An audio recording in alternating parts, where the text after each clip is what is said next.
तो हेलो नमस्ते अस्सलाम वालेकुम सत श्री अकाल बैक बेंचर्स कैसे हो आप सब लोग होप सबके आप सब ठीक होंगे। So welcome back to my channel back benchers channel में एक बार आप सभी का वापस से बहुत बहुत स्वागत है। सो अभी हमारा नया कोर्स स्टार्ट होने वाला है दैट इज़ BHIC 131।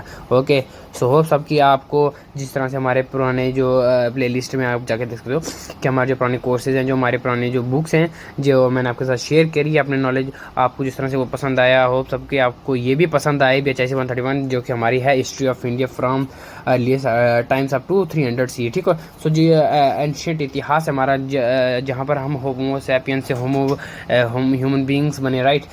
किस तरह से हमारा वो टाइम ट्रेवल रहा, ठीक है। किस तरह से हमने अपने डेवलपमेंट की, हमने चार पैरों से दो पैरों पे चलना किस तरह से सीखा वगैरह वगैरह जो भी सब कुछ है वो हम इसमें डिस्कस करने वाले हैं, राइट। उससे पहले हम अपने इसमें लिटरेरी सोर्सेज डिस्कस करेंगे, ठीक है, जिसमें हम अपने ऋग्वेद के बारे में पढ़ेंगे, ऋग्वेद के बारे में जानेंगे। और उसके बाद वेदों के बारे में जानेंगे जिसके हमारे चार वेद हैं, देखिए ऋग्वेद, सामवेद, यजुर्वेद एंड अथर्ववेद, राइट। तो ये तो नॉर्मल इंट्रोडक्शन हम इसमें ये पढ़ने वाले हैं। ओके, सो आज हमारी होने वाली introductory video that is BHIC 132। Okay, sorry BHIC 131। तो होप सबको कि आप सबको ये वीडियोस भी पसंद आने वाली, जिस तरह की मेरी आपको पहले बोथ ये इंग्लिश एंड हिंदी है। ओके, सो मैं अपनी कोशिश करूंगा कि जितना मुझे आए मैं उतना आपके साथ हेल्प कर पाऊँ।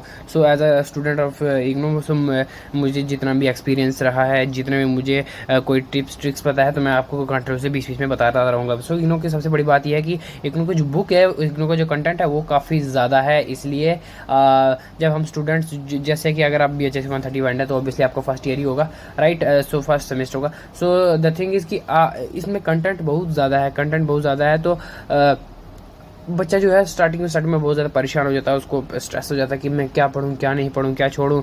और ये भी मिथ है दैट इज़ कि इग्नो में बहुत लिखना पड़ता है, राइट। सो यस, ये बात सही है, इग्नो में बहुत लिखना पड़ता है, बट द थिंग इज़ कि पर्टिकुलरली लिखना पड़ता है। ऐसा नहीं है कि आपसे कोई क्वेश्चन पूछे तो आप कुछ भी लिख के आओ, जैसे कि हम लोगों का काफ़ी लोगों का मिथ है कि बस इग्नो में सिर्फ शीटें भरनी है। ऐसा नहीं है, आपको पर्टिकुलरली क्वेश्चन के अकॉर्डिंग ही लिखना पड़ेगा, वो भी तभी जाके आपको नंबर्स मिलेंगे। Okay, so time to time मैं आपको बताता रहूँगा बीच बीच में, जहाँ पर मैं इंपॉर्टेंट होंगे वहाँ पर मैं आपको नोट कराऊँगा। ओके, अगर आपने वही लिखा तो आपके लिए बहुत ज़्यादा अच्छा होगा, और आपको और बाहर के सोर्सेज से कहीं से पढ़ने की ज़रूरत नहीं होगी, राइट। सो ये हमारे होने वाला है। स्टार्ट करते हैं अपना टाइम बिना किसी टाइम वेस्ट के स्टार्ट करते हैं आज की वीडियो। ओके, सो सबसे पहले आज का हम अपना कंटेंट देख लेते हैं, हमारा जो सिलेबस है वो देख लेते हैं कि हमारा सिलेबस क्या होने वाला है। ओके गाइस, सो ये हमारा होने वाला सिलेबस दैट इज़ BHIC 131 का जो हमारा सिलेबस है वो ये होने वाला है। काफ़ी ज़्यादा है सिलेबस, जो है वो काफ़ी ज़्यादा लेंथी है guys. But the thing is कि अब आप कोई छोटे मोटे स्टूडेंट नहीं रहे हो 12th क्लास के, अब आप BA कर रहे हो, ठीक है,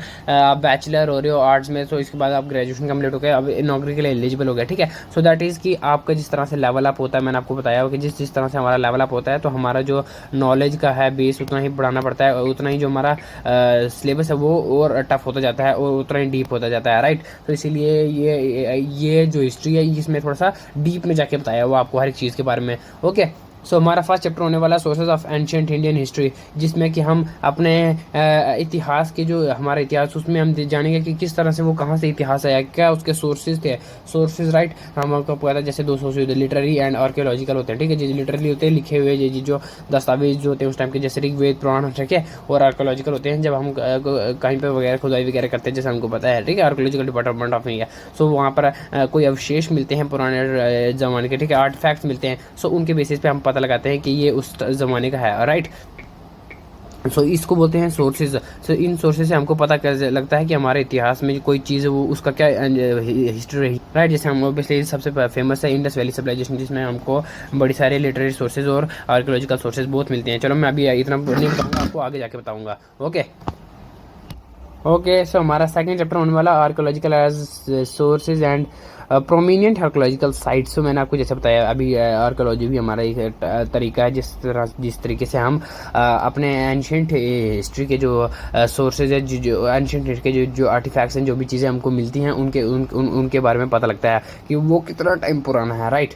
सो ये आर्कियोलॉजिकल इसमें हम वो पढ़ेंगे, और प्रोमिनेंट साइट्स मिलेंगे जैसे मेहरगढ़ हो गई, ठीक है, मोहनजोदड़ो हो गई, लोथल हो गई, धौली वेरा हो गई, ठीक है। सो इन साइट्स ये प्रोमिनेंट साइट्स है, तो मैंने आपको ऐसे बताया ओके एंशिएंट हिस्ट्री में। अभी थोड़ा सा स्लो है वीडियोस काफ़ी, अभी आपको इतना स्टार्टिंग में इतना मज़ा नहीं आएगा आज इंट्रोडक्शन वीडियो। अगर आप आगे वाली वीडियोस में कंटिन्यू होंगे तो प्रॉमिस आपके साथ बहुत अच्छा मज़ा आएगा आपको पढ़ने में भी, और आपको जो रिजल्ट के टाइम भी अच्छा आउटकम आएगा, ठीक है। सो हमारा थर्ड चैप्टर होने वाला है Indian history, that is physical features, formation and characteristics, ठीक है। सो इंडिया के फिजिकल फीचर्स के बारे में पढ़ेंगे हम, राइट। इंडिया के फिजिकल फीचर्स के बारे में ऑब्वियसली जैसे हमको जानते हैं कि इंडिया को उसमें डिवाइड किया, that is Himalayas, right. So plains and the sorry Himalayas, yes Himalayas, peninsular plateau and the coastal areas, right. So इसमें हम ऑब्वियसली ज़्यादातर जो पेनिनसुलर प्लेटू के बारे में पढ़ेंगे, जो हमको पता है कि इतिहास में काफ़ी ज़्यादा फेमस है, दैट इज़ क्योंकि इस एरिया से ऑब्वियसली काफ़ी ज़्यादा जो है हमारा इतिहास जुड़ता है, क्योंकि यही हमारा इंडिया का जो मिडिल है यहीं पर है, क्योंकि यहाँ से काफ़ी सारे डायनेस्टीज़ जो थी उन्होंने इंडिया पे रूल किया, प्लस जो यहाँ पर जो यहाँ के यहाँ पे जो आर्कोलॉजिकल सोर्सेज हैं, राइट। जैसे हम बात करें गुफाओं की, तो दैट इज़ भीमबेटका की गुफाएँ हैं, मध्य प्रदेश में मिलती हैं हमको, ओके। सो दैट इज़ इसलिए जो ये मिडिल एरिया पेनिनसुलर इंडिया है वो काफ़ी ज़्यादा इंपॉर्टेंट रहता है, ना कि सिर्फ पेनिनसुलर बाकी है, बल्कि हिमालयाज़ जो हैं वो हिमालयाज़ जो इंडिया के वो भी काफ़ी ज़्यादा अपनी इंपॉर्टेंस रखते हैं हमारी इंडियन हिस्ट्री में। सो उसके बारे में भी पढ़ेंगे हम, ओके। सो फर्स्ट 2 चैप्टरों में से एक क्वेश्चन आता है, ओके, पेपर में 10 नंबर का। सो आई थिंक मैक्सिमम चांसेस होते हैं सेकंड चैप्टर से ही आता है, ओके। और उसके बाद 4th चैप्टर हमारा होने वाला है हंटर गैदरर्स आर्कोलॉजिकल पर्सपेक्टिव, ठीक है। सो इसमें नॉर्मली इतना ही पढ़ना है कि मतलब किस तरह से जो हमारे पूर्वज थे वो रहते थे, किस तरह से वो शिकार वगैरह करते थे, किस तरह से उनका रहन सहन था, ठीक है। सो और उसके बाद किस तरह से एग्रीकल्चर की फॉर्मेशन हुई और डोमेस्टिकेशन ऑफ एनिमल स्टार्ट हुई, राइट। उसके बाद 5th chapter and 6th chapter जो ऑब्वियसली मोस्ट इंपॉर्टेंट है, मोस्ट फेमस है I think UPSC point of view से भी, और हर एक हिस्टोरियन का सबसे फेमस चैप्टर है, that is the Harappan civilization. इसको बोलते हैं इंडस वैली सिविलाइजेशन भी बोलते हैं, हरप्पन सिविलाइजेशन भी बोलते हैं, राइट। सो इसमें हम हरप्पन सिविलाइजेशन की सबसे पहले बात पढ़ेंगे, हरप्पन सिविलाइजेशन के बारे में पढ़ेंगे नॉर्मली इंट्रोडक्शन। उसके बाद इसकी क्रोनोलॉजी पढ़ेंगे, राइट, कि किस तरह से इस क्रोनोलॉजी थी, इसकी कहाँ से क्या है। सो ऑब्वियसली हमको उसको पता है कि 25 अलग अलग सोर्सेज में अलग लिखा हुआ है गाइड, लेकिन अप्रॉक्सीमेटली नहीं मानता 25 to 700 BC माना जाता है, ओके, इसका टाइम पीरियड। तो उसके बाद हम इसके जोग्राफिकल स्प्रेड पढ़ेंगे कि कहाँ से कहाँ तक था, लाइक लोगों को ये माना जाता है कि दैट इज़ ये आर्यन थे और ये मतलब यहाँ पर सप्त सिंधु के पास रहते थे, लाइक जो आज के टाइम का पाकिस्तान हिंदुस्तान का जो एरिया पड़ता है यहाँ पर, ठीक है, मिक्स। सो ये ऐसा माना जाता है। उसके बाद इसका डिफ्यूजन किस तरह से इसका डिक्लाइन किया हुआ, सॉरी इसका डिक्लाइन हुआ था आर्यन के आने के बाद, ओके ओके सॉरी मैंने गलती बता दिया, सप्त सिंधु में तो आर्यन रहते थे, ठीक है। सो ये माना जाता है। उसके बाद जब सेंट्रल एशिया से आर्यंस जो आए थे यहाँ पर, तो उन्होंने इनका डिक्लाइन कर दिया, उनके आने की वजह से वो डिक्लाइन भी माना जाता है, अलग अलग सोसाइटी, वो आपको मैं आगे जाकर बताऊंगा, ठीक है। उसके बाद हरप्पन सिविलाइजेशन जो 6th चैप्टर है सेकंड, उसमें हम उसके मटेरियल कैरेक्टरिस्टिक्स को बताएंगे कि किस तरह से उसके जो वहाँ पे जो सील्स होती थी, किस तरह से उनका ट्रेड होता था, ठीक है, लाइक और किस तरह से जो ब्रोंज की जो हमको मूर्ति मिली वगैरह, या फिर जो डॉकयार्ड होते थे, या फिर जो उनकी ग्रेनरी, जो भी फायर अल्टर्स होते थे, जो भी था उनका क्या नेचर, किस तरह से उनका क्या रहा था, क्या उसका इतिहास रहा था, इसमें हमको खासकर मटेरियल के बारे में पढ़ेंगे, ओके। सो हमारा 6th चैप्टर। उसके बाद 7th चैप्टर में हम पढ़ेंगे chalcolithic and the early iron age. हमको पता है कि जैसे पाषाण काल जो है हमारा जब खत्म होता है तब जब हमारे पैलियोलिथिक पीरियड खत्म होता है, पैलियो जाती दैट इज द पत्थर युग होता है, पत्थर बोलते हैं, ठीक है। सो जब हमारा स्टोन एज खत्म होती है तब हमारी चालकोलिथिक एज स्टार्ट होती है, ब्रोंज एज, ठीक है, जहाँ पर मेटल की सबसे पहले जो डिटेक्शन हुई थी बाई ह्यूमन, ठीक है। सो वहाँ पर मेटल की चीज़ों का यूज़ होना स्टार्ट हो गया, ठीक है। आयरन एज किस तरह से, इसमें 7th चैप्टर में हम ये पढ़ेंगे। उसके बाद अर्ली वैदिक एज, तो यहाँ पर जहाँ से गॉड की जहाँ से गॉड के बारे में मतलब लोग जानने लगे, वो भगवान को पूजने लगे, that is the natural God, जो उसके आसपास पेड़ थे, ठीक है, जो सूरज था, राइट, जो चांद था, ये जो पानी था, जो नदी थी, ठीक है, जो वहाँ के लोग थे वो उनको पूजना स्टार्ट कर गए, ताकि क्योंकि ओबियसली कहीं ना कहीं वो उनके सेवियर हैं, वो उनके सर्वाइवल हैं, ओके। उसके बाद 9th चैप्टर में है कि चेंज इन लेटर वैदिक पीरियड। अब हमको जैसे को पता है कि अपडेट एक आज के टाइम पे अपडेट होना, ठीक है, किसी भी चीज़ का जो जिस तरह से जो ट्रेडिशंस जो थे पहले थे वो आज नहीं है, राइट। सो ये होता है, उनमें कुछ ना कुछ बदलाव आ जाते हैं, राइट। सो जो अर्ली वैदिक सोसाइटी में जो जो चीज़ें थी वो कहीं ना कहीं ट्रांसफॉर्म हुई और लेटर में, ठीक है, उस कुछ ना कुछ उसमें चेंजेस आना स्टार्ट हो गए, बट इतना ज़्यादा चेंज नहीं आई थी, but I think the thing इसकी रिलीजियसली थोड़ी सी चेंजेस आई थी, ठीक है। जैसे हम अर्ली में अगर हम बात करें अर्ली अर्ली वैदिक की, तो वहाँ पर द थिंग इज कि सबसे बड़ा जो गॉड थे उन इंद्रदेव को माना जाता है, जो कि ओबियसली वर्षा के वो थे। उन किसानों को जब एग्रीकल्चर करते थे वर्षा की जरूरत होती है, ओबियसली हम वरुण देव होते हैं उसके, बट जो कि ओबियसली इंद्रदेव के अंडर होते हैं, राइट, इंद्रदेव की सभा में होते हैं। सो उसके बाद जब आज हम देखते हैं कि जब चेंज आती है तो अर्ली तो जब हम चेंज आते हैं तो उसमें हम देखते हैं कि Vishnu that is the creator, so उनको ज़्यादा पावरफुल दिखाया जाता है। सो ये थोड़ी थोड़ी चेंजेस आई जाती है, इतनी ज़्यादा चेंजेस नहीं है, बट द थिंग अगर आपका मेन बीच में कंसेप्ट बन जाए तो इतनी ज़्यादा प्रॉब्लम नहीं पड़ती है। ओके, अभी थोड़ी थोड़ी इतनी ज़्यादा समझ नहीं आ रही होगी, बट आप ट्रस्ट करें मेरे साथ, अभी अगर हम कंटिन्यू करेंगे थोड़ी दिन पढ़ेंगे तो ऑब्वियसली अपने आप हमारा मजा बन जाएगा। ओके, सो 10th चैप्टर होने वाला हमारा जनपद एंड द महाजनपद। ठीक है, सो जनपद क्या होती है और किस तरह से जनपद बनता है, किस तरह महाजनपद बना। ठीक है, जब ग्रुप ऑफ पावरफुल विलेजेस जब came together and they form the mahajanapada, right. So mahajanapada, और किस तरह से कितने महाजनपद थे और सबसे पावरफुल कौन था, दैट इज द मगधा। ठीक है, सो ये इस चैप्टर में हम पढ़ेंगे। Okay, and the 11th is Buddhist Jainism and the, ये चैप्टर भी बहुत ज़्यादा इंपॉर्टेंट है। आई होप आप सब इनको प्लीज इसको नोट करें, और यहाँ से हम 100% क्वेश्चन आता है। Obviously that is the teaching of Buddha. ठीक है, या फिर ओरिजिन ऑफ बुद्धा, इसके origin and spread of Buddha किस तरह से, वही ये क्वेश्चन आता है इसमें से। ठीक है, सो बुद्धिज्म का काफ़ी ज़्यादा इंपॉर्टेंट चैप्टर है, और ऑब्वियसली कि competitive examination point of view से भी ये ऑब्वियसली मोस्ट फेमस चैप्टर है, राइट। सो इस चैप्टर को भी हम बड़े ज़्यादा इंपॉर्टेंटली करेंगे, और आजकल के हमने देखा कि इग्नू ट्रेंड से, इग्नू के बुक से ही डायरेक्टली कहीं से कहीं क्वेश्चन उठाए जाते हैं। सो आपको बिल्कुल भी इसको ऐसे ढीले में लेना, इसको सीरियस लेके चलना है। ओके, उसके बाद अलेक्जेंडर्स इन्वेजन। सो ये भी काफ़ी ज़्यादा इंपॉर्टेंट पॉइंट ऑफ व्यू अगर बात करते हैं, यहाँ से हमारी थोड़ी सी वर्ल्ड हिस्ट्री का 1% जो है कवर हो जाता है, कि अलेक्जेंडर का इन्वेजन किस तरह से हुआ, किस तरह से हुआ, या किस तरह से उसने बाकी सारे रूलर्स के साथ फाइट की। ओके, सो इसमें सब कुछ वही पढ़ेंगे हम। उसके बाद establishment of Mauryan rule and Magadhan territory. जब ये देखो, ये भी सारे देखो मैंने आपको बताया क्रोनोलॉजिकली की इंपॉर्टेंस क्या होती है। क्रोनोलॉजिकली ये सब कुछ क्रोनोलॉजी कर रहे चल रहा है, राइट। तो बुद्धिज्म में उसके बाद अलेक्जेंडर आया, अलेक्जेंडर के बाद जब चला गया तो यहाँ पर जो तो पॉलिटिकली जो पावर थी वो सारी हिली हुई थी, यहाँ वहाँ थी। सो चाणक्य ने जब मौर्य को बताया और फिर उसने यहाँ पर अपना रूल स्थापना की, राइट। सो ये क्रोनोलॉजिकली चल रहा है। तो एस्टेब्लिशमेंट ऑफ मौर्यन रूल, किस तरह से मौर्य का रूल जो है स्थापना में आया, किस तरह से मौर्य ने अपना इतना बड़ा एम्पायर वो इस्टेब्लिश किया, इसमें हम वो पढ़ेंगे। ओके, उसके बाद 14th चैप्टर है हमारा administrative organisations, economy and society. ठीक है, सो ये मौर्य के बारे में पढ़ेंगे कि मौर्य का जो एडमिनिस्ट्रेशन था वो किस तरह से था, उनका एडमिनिस्ट्रेशन, उनकी मिलिट्री थी इतने बड़े एम्पायर की, तो किस तरह से उसको वो संभालते थे। उसके बाद उनकी इकोनॉमिक सिस्टम किस तरह से, उनका सोसाइटी किस तरह से थी। सो हम ये उसमें उसके बारे में पढ़ेंगे। सो काफ़ी लंबा बुक होने वाली, काफ़ी ज़्यादा लंबा सिलेबस है यार गाइस। सो हम कोशिश करेंगे हम पूरा पढ़ें। ओके, उसके बाद है 15th चैप्टर होने वाला है हमारा early state formation in the Deccan Tamil हम। सो ये जो 3 चैप्टर लास्ट वाले इतने ज़्यादा इंपॉर्टेंट नहीं है, बट इन तीनों में से एक चैप्टर में से एक क्वेश्चन आता है, that is the growth of Tamil language.